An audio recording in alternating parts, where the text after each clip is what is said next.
Welcome back to the Who's at the Gates podcast. Of course, I'm your host, KC Phoenix, and we have the lovely Diana. And let me tell you, there's a lot to cover. We're switching it up a little bit. We will show some scenes, some actual scenes, but for the first two scenes, we're doing the stills, and then we plan to talk about them just like now. You see that it's on Madison and Anita. Before we get started, Diana, did you have anything to say? I'm just really glad that the writers knew that we needed some movement and some action, or at least some good scenes, considering that we had two episodes or two days without episodes. So God bless. Yeah, I definitely enjoyed this one. All right, let's go ahead and get to it. So for this scene here, I did not catch it until you told me about 30 minutes ago, Diana, that Anita brought up her personal business to Madison, who is, I guess, will soon be her granddaughter-in-law. And I was just kind of like, wait, why is she telling? Is the D just that good that she feels like she has to tell everybody that she's finally getting it back on in the bedroom? I'm trying to like, why did you tell Madison that? She's just telling everybody. She's probably telling her driver.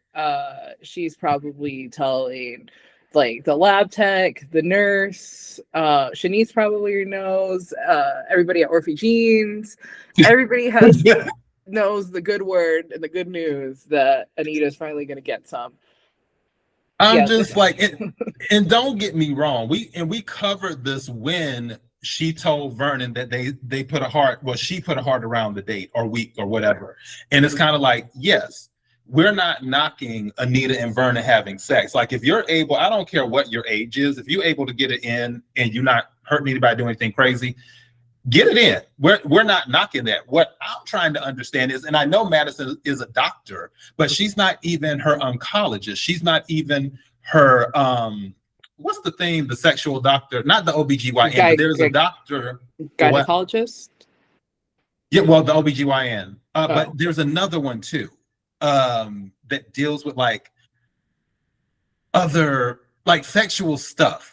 Like what do you call it? A therapist. That's it. Like that, like, you know what I'm talking about, the people, you know what I'm saying, Diana, the doctor with the PhD that does all that stuff and tries to help you figure out why you fantasizing about things and stuff like that. Madison isn't even that. So why is Anita telling Madison? I don't know. What? She's just so excited. I'm just okay. That's one thing we wanted to discuss. So now that we got that off the plate, let's move on to the next thing, which is another thing related to sex. I don't know what's going on in these streets, but it's getting a little bit ridiculous. So this is what we're talking about here. Where am I at? Okay. So we have Smitty, which, by the way, Smitty looks great. I don't think that picture is, there was a better one, a better still of him that we had, I think. Was it at 43? Let's see. No, that's Ted. No, not that man. Don't piss me off. Okay, we'll just leave it right here. So, all right. For those of you who had seen this scene, what I was not gathering was, or what was not resonating, as we like to say these days, is why did this conversation have to happen in the locker room? I was starting to get uncomfortable because I'm like, when the conversation started, Smitty was in shorts. Then as the conversation continued, Smitty's in a towel. And I'm like, is this man trying to seduce Ted or something? What's going on? And then he started asking him the questions, and I'm like, what do these questions, how does these questions help your investigation? I'm putting two and two together. I'm getting 5. Something's not adding up for me.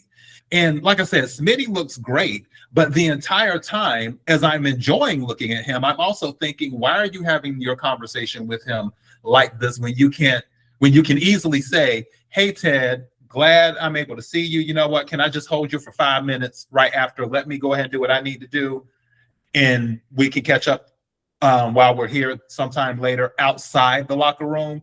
Am I crazy or is it just me?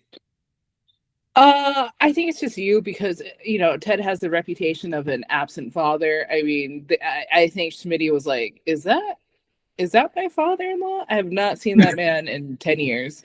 So you kind of have to get him when you get him. So yeah, I think it is just Joshua. I mean, yeah. This whole scene was just wild. I think even the writers were like, I guess Ted is a doctor, so maybe Schmitty can like interact with him. They're just like, who was free on Tuesday? I think that's how they also did it. They're like, who is free to film on this day? And they're like, you two got it. Okay, well, let me just write a thing real up quick. Like, they just pulled them out and this is what we got. Because the line of questioning didn't really make sense. I don't know if we're closer to cracking the case with Ted's insight here. I mean, I hate, what, I'll give Ted this one thing. I know he said he's done like charity work and stuff, like, like free surgeries and things like that. So good on Ted, but also this man knows nothing. So I just Yeah, I'm so over it. But like I said, Smitty looks great. I just don't understand why he had to have this conversation right then and there. Imagine So, they told okay. the actor, like, hey, you're gonna have to be shirtless. And he's just like, ooh, I wonder if I'm gonna have to like get hot and steamy with my husband. It's like, no, you're just gonna be in front of your father-in-law. Your father-in-law is gonna be fully dressed while you ask ridiculous questions. Just don't even question it. Do it. Oh goodness. You know what? I'm looking here. Low key, I kind of want to cover this, but also I'm kind of like, well, I'm trying to say we're looking to save our time because to keep things a little bit easier, because yeah, we can fight the copyright claims and stuff like that if it's blocked, but it's a longer process to get the videos out. Like we have one video being held up right now, probably until next week. If they strike it, then it'll be another 10 days that is held up. So just letting everybody know, there's certain scenes that I want to get in, and the whole thing with Leslie and Ted, that's sort of what I'm aiming for. And it starts with the whole Anita thing. Let me see, because I feel like it jumped. Okay, maybe it did. Let me see. Is it right here? It did, like basically, Okay. yeah. There you go. That's because the thing. Well, let me give it another few seconds because you know how it does sometimes. See, because it's still on that one. I don't know why it does that. But is it at 9? That's fine. I'm just going to start here.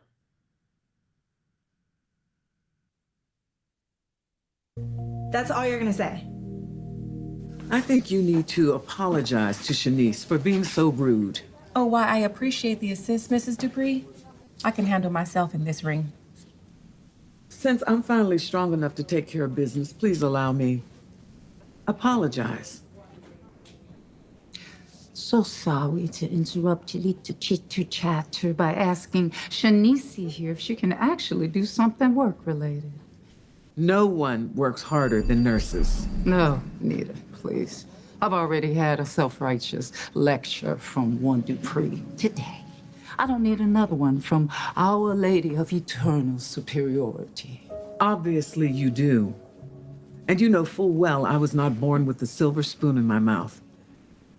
Every little bit of anything we had was hard-won. And my mother made sure I had some home training before I left Cabrini Green. Then you should consider yourself blessed, because not everyone is fortunate to be raised by, or to have even had the opportunity to meet their mother.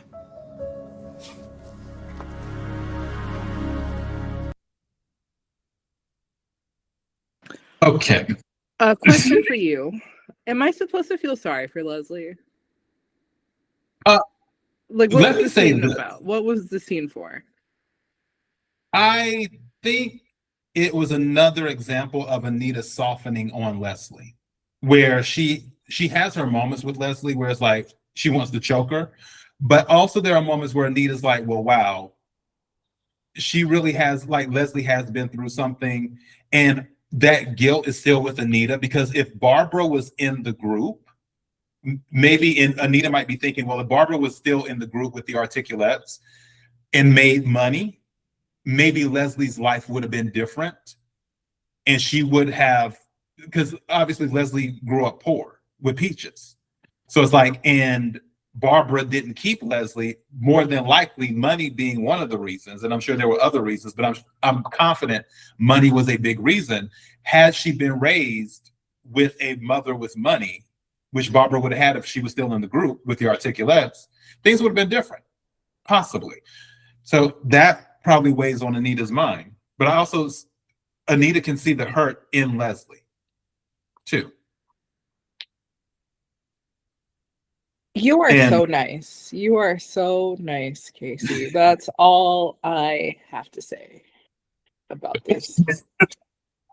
You are truly an empath.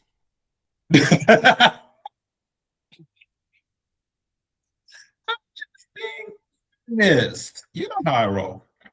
Yeah. Okay, so now Anita and Vernon, which how did she make it back from the hospital so quickly? I'm just now realizing that. She told her driver, I have an appointment, sir. And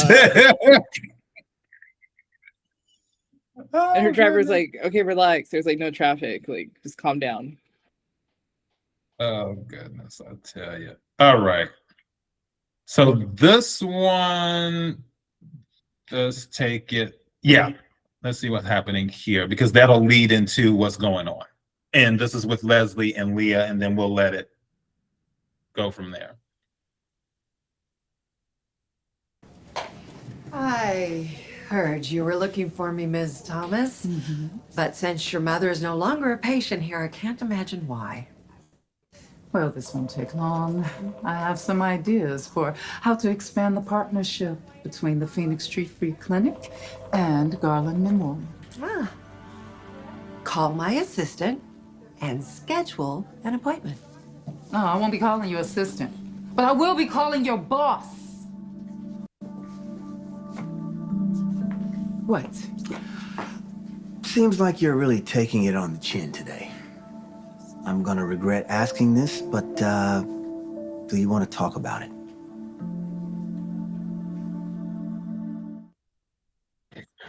Okay. What a useless man. What a completely useless.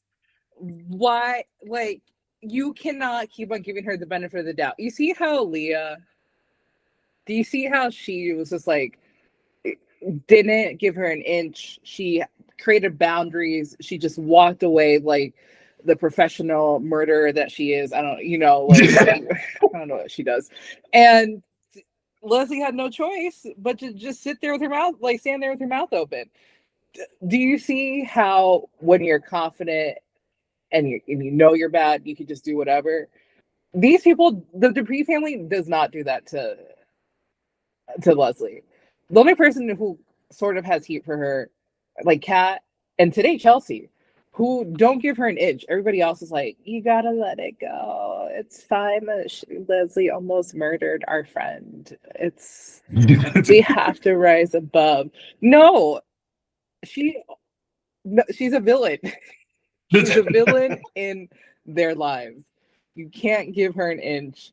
And here comes Ted being like, I mean, I have children, but I guess I don't need to worry about them. And I have a girlfriend who I supposedly want to build a life with, because remember, this man said, I don't know, like a few episodes ago, when I get with someone, it's going to be for life. This is not the behavior of a man who's ready to sit down. This is the behavior of a man who just wants everything. I hate him so much. Well, this is the thing. My thing is that here you go with the empathy. Well, don't forget, Leslie is still the mother of Ted's child. That's still Eva's mother. That will always play a role. For Ted, I think it was a moment of maturity for him to say, you know what? She's having a rough day. Ted himself has been persecuted before. for good reason in some situations, but he knows what it's like to be a pariah. And he was just feeling charitable. And he's like, you know what, let me just check on her and see how she's doing. Was his judgment bad? Yes, because he literally just finished talking to Shanice the scene before and was talking about that situation that just happened with Leslie insulting her. So for him, after Leslie insults her, to turn around and be like, hey, Leslie, are you okay? Not the best time to do that. You probably should have waited like an hour or two. I wouldn't say 5 minutes later. So that's sort of my thing. But I mean, sorry, one last thing. I have a little bit of heat for the writers because technically Ted is a victim. I don't care what anyone says. When they had their night together, he was not in a position to give consent. So he is a victim to this woman.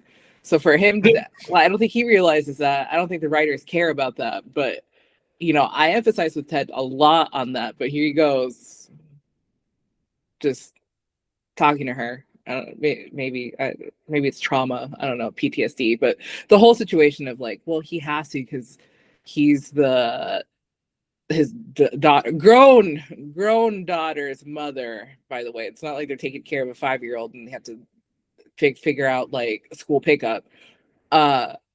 She should be in jail for that alone. But whatever, you know what? Well, let's get to the conversation and see what happens between Leslie and Ted. To this here.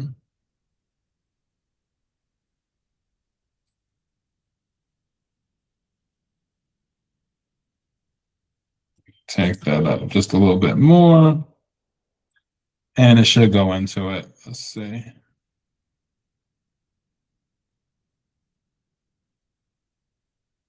Jessica, you've made a persuasive. Good God. We'll punish Tyrell. Okay. Right. There we go. Tell me what's going on. Okay. It's just that this thing with Anita got me thinking about how much I missed out on not having Barbara in my life. I mean, it's unfair that I did not get to know my mother. Man, it's unfair that Eva grew up without her father. All right, listen, I have so many regrets about how I was hiding Eva's existence from you for so long. All right? Thankfully, though, you get to make up for lost time. Yeah, that's what I've been trying to do. It's coming up on a year since I found out Eva was my daughter. The anniversary to the anniversary party that instigated the death of my marriage to Nicole. Okay, yeah. You know, we have really done some things to hurt each other. But here we are, being all compassionate and caring with each other.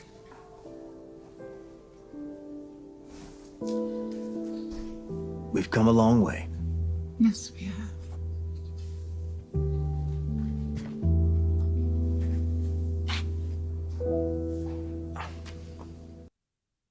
Now, oh boy. I'm just kind of like, why? Wow, not you stopping at the hand holding. I know, right? That was, you know what? We're gonna leave it right there while we talk about this. So I honestly believe Ted still wants the old Leslie back. And he even said that, which we'll go into that scene in a minute, where he's like, Leslie wasn't like this when I originally met her. And Ted also feels responsible for Leslie becoming who she is. So it's like with Anita, the whole Barbara thing. With Ted, it's the whole his dumping Leslie thing, casting her to the side. Like both of them are showing empathy for what they feel might have caused Leslie to be, you know, the twisted person that she is. Yeah, I mean, Anita's mentioned that before, I think, even to Brennan himself, right? Like, where would Leslie be had it not, like, if she still had a mom? But she didn't have to attempt murder. That's all I'm saying. Yeah, we're still holding Leslie accountable for the attempted murder. I mean, yeah. we're still doing that. Yeah, But me and Kat are are holding people accountable. I don't know about you, but it's me and Cal against the world. Well, let's see if Shanice is going to hold Ted accountable for this conversation he's having with Leslie. Shanice, get out of there, girl. Get out.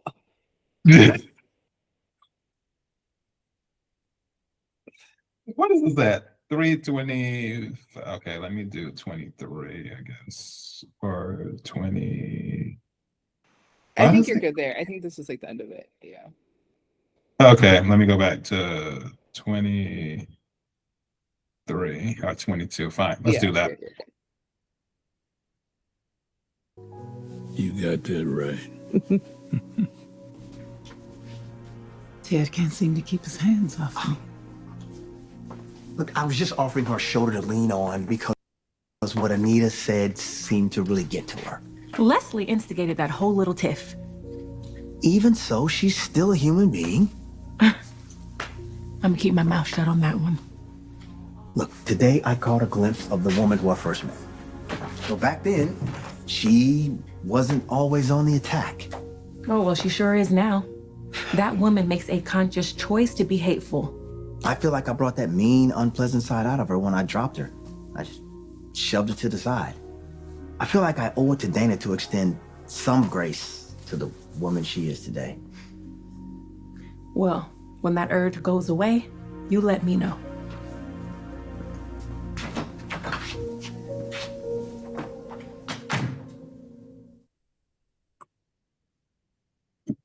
One thing I will give Shanice is that she knows her worth. Does she? Because this is like the third conversation she's had with Ted. Listen, me and Shanice are going through the same thing. Girl, I cannot judge you. But her and I really need to take a step back and reevaluate what this relationship is really serving us. Me and Shanice really need a deep talk. A come to Jesus moment, and Ted is not it. That's all I'm gonna say. The way he even tried to justify it too, I swear. Again, well, for the situations, they're related to different things. It was the Nicole thing that Shanice was talking to Ted about before. And then also about how serious is he? Those type, which are fair questions and things that need to be addressed. I don't feel, and this is me speaking from personal experience, I just don't feel everything when it comes to a relationship or a potential relationship, because they're still getting to know each other. When it comes to a relationship or a potential relationship, you can't cover everything at once. You just can't. And things will come up throughout the process. It could be within a week. It could be within 3 months. It could be in 6. It could be within 10 years. One thing, I think it was on the show Reba when they were talking about that, about how you never really truly know someone. Even if you've been with them for like 10, 15, 20 years, you never truly know someone. You never truly know everything about someone. And when things pop up, when you're getting to know someone, you can address it then or not. Now, I'm saying she knows her worth because she's like, okay, this is an issue. Now, if they keep treading back over the same ground, where if it's another Leslie thing or another Nicole thing, or something like that, then that's when the problem comes in. That's when she's like, I know Shanice is going to be like, okay, now I got to step back and do that. Just like with the scene, when he was saying like, oh, I want to talk to Leslie. She's like, well, when you're not in that energy, come see me. Meaning that she already set the boundary where we're not doing this Leslie thing. Just like Shanice made it clear, we're not doing the Nicole thing. Either you want Nicole back or you don't. What's the deal? And they cleared that part up. Now Shanice is helping Ted clear this up. I don't feel like she's let anything slide. I feel like each separate issue, she's called him out on it. And then moving forward, if it's a different issue, fine. But if it's the same one, she's probably going to be like, I'm completely done. Don't even bother hitting me up again. What do you got? I mean, I think she really wants to make this work. This is a problem. But because Ted is for the streets and he's ran through This is gonna be an issue here throughout, especially because Leslie keeps on antagonizing. Like Shanice is right. She is antagonistic. Chelsea called her out on that too. It's just like, how much can she endure? Well, okay. On this Ted is for the streets. Please keep in mind, this man was in a 20-year marriage with Nicole. So if anybody's for the streets right now, it's Nicole. Consent, but everybody knows. Everybody knows that she's for the streets. Ted, he tried to hide it. Oh my goodness. Well, I'm glad. All I'm glad. the men on the show, save for Vanessa, are like, it's all the men and Vanessa. They're just all for the streets. That's it. They're just out here. And maybe Vernon, I get. Vernon is probably the only man. Well, I guess Smitty and Martin too. Well, I don't know. low-key, I'm questioning a lot of the men. How about that? Low-key, I'm hoping that there is an affair that happens, or a potential, not an affair, a potential affair that happens with Smitty and Martin, preferably Martin, when it comes to like maybe he's working with someone in Congress or whatever, and then it can turn into a possible political scandal. But the reason Martin did it was because he felt like he wasn't getting enough attention from Smitty. Because don't forget, Smitty said that he was not going back to work or whatever. So I think that could happen. But I won't even go into that because when we get ready to cut this in the shorts, I don't want it to be talking about this on the screenshot. So we'll have that conversation another day. But today's a good episode. I mean, they had to, right? Because two days without no episode. Yeah, they had to bring it. I have to give them that because we were waiting and stuff. So I'm just like, all right, cool. We'll deal with it.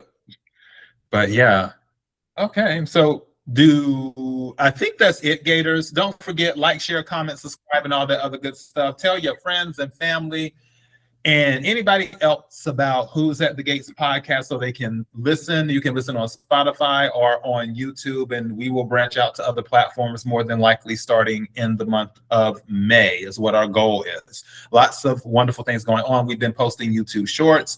So if you're into YouTube shorts, check that out. We will start pushing to get our stuff on the other social media platforms. It's just taking some time because we got work to do. But Diana, do you have anything? I'm just gonna tease a little something. I mean, I think we're planning something special for this weekend, so just keep a lookout. Yep. Sweet. Well, thank you all the Gators out there who have been supporting, and we will catch you later. Bye.